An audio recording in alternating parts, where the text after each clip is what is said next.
The fear, as expressed by these commercials that Dominic showed us, is that America's exporting jobs and talent and vitality to China.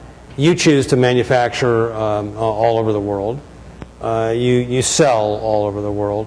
How do you compare America versus China from the standpoint of growth potential and some of these broader issues? I'm sorry, growth potential? Growth potential of manufacturing, markets. I think it's obvious to all of us that we are, as a country, evolving more towards a service economy from a manufacturing economy. For us, our ability to manufacture around the world has enabled us to be competitive, particularly with our European competitors, the luxury brands that continue to manufacture primarily in Europe in high-cost countries. And it also has enabled us to create a few thousand jobs in the United States through our expansion of our retail fleet, our field teams, our headquarters, and I do see us participating in a global world. There's no way to turn back the clock, and I think you need to adapt and you need to be nimble, and that's the way we have approached things in this area. In terms of growth potential from a business perspective, our opportunities in China are boundless, and we do believe that's the case for many when we look out over the horizon 5, 10, 20 years. I mean, the numbers are pretty staggering. I think I did a little bit of a forensic analysis of Coach's China initiatives, and I think this year you're going to grow revenue in your Greater China platform by roughly 75%, which is not a bad number. And yet you look at the structure of the Chinese economy today, literally maybe 37% of the GDP is internal private consumption, which makes China, as a share of its economy, one of the smallest consumers in the world. And yet you look at this new 12th five-year plan, and it's got consumption written all over it. So you're at 25 stores and 60 stores in Greater China and counting. You must see, you just said, unlimited growth, not just in coastal China, but increasingly in central and western China as well. That's correct, and northern China too. What I can add is that the Chinese consumer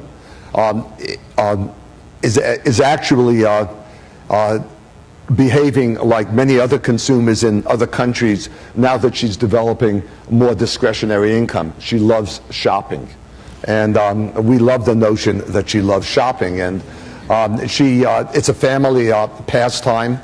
They do a lot of browsing. Chinese consumers are extremely thoughtful. They're contemplative. They are looking for good value, products that are relevant and innovative. And the consumers who we target, which are primarily young female and male professionals, increasingly see themselves as citizens of the world. And the notion that our product is designed in New York, the raw materials come from all over the world, and while we manufacture most of the product in China, they're very respectful, recognizing well-made products do come from China as well. And there's an appetite for the American brand in China that you see with enormous growth potential as well. Yes, although I must say the Chinese consumer is discerning, and she's looking for products that complement her lifestyle, and she's not looking for a badge in the way that many other consumers are. I'm a little concerned that you keep calling the Chinese consumer she. I mean, I mean, there is a gender imbalance in China that has come about through other issues. So I would urge you to focus. Dominic, you want to add? I also want to highlight that I noticed that the Chinese men in China have are much more receptive to carrying purse than the macho Americans.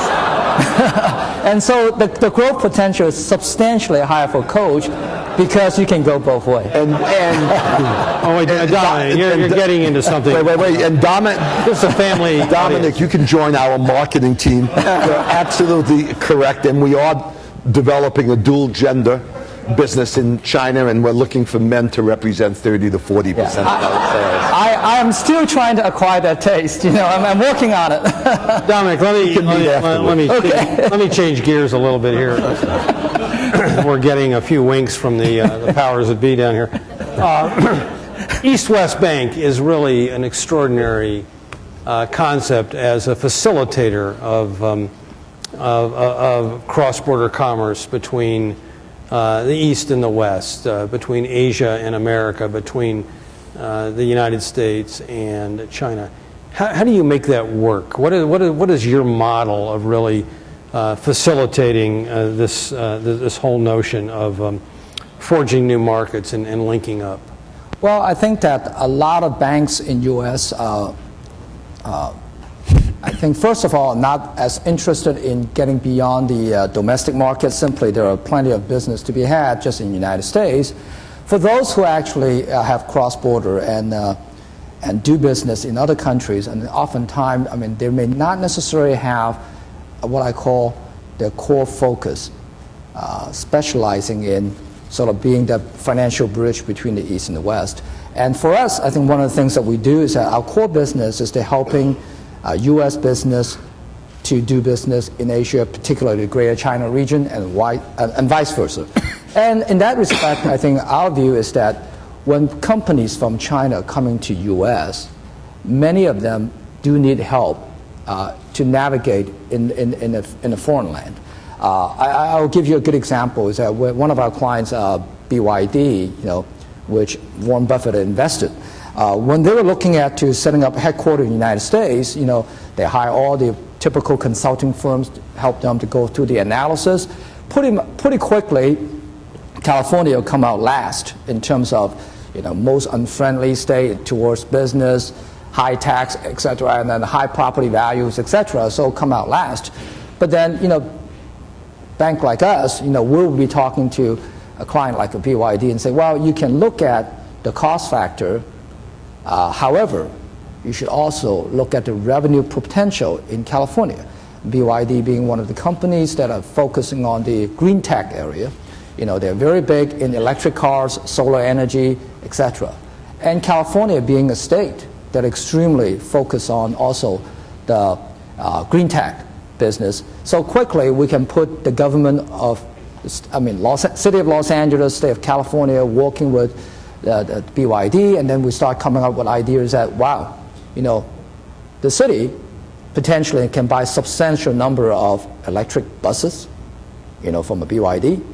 And also we can hook up one of the largest developers, a residential developer, with a company like BYD to install a solar panel on all of the new homes they build. We also look at the land costs in California, places like Palmdale, Lancaster. In those areas right now, with the real estate price have dropped 60, 70%. Suddenly, Shenzhen is more expensive than California. And labor costs, yes, Shenzhen is still cheaper, but it's rising rapidly. So you can see that in 5-6 years, you know, California labor costs probably will be cheaper than in China. So when you look at the property cost, it's lower, labor cost is relatively higher, however, is coming down, you know, relatively speaking. And then you look at the logistic costs, transportation costs, pretty quickly. It doesn't take much for anybody to come to conclusion is that, hey, it's not a bad idea to actually put a manufacturing plant in U.S. The market is there, and you work with the local government, collaborating with the local business. It will be a win-win formula.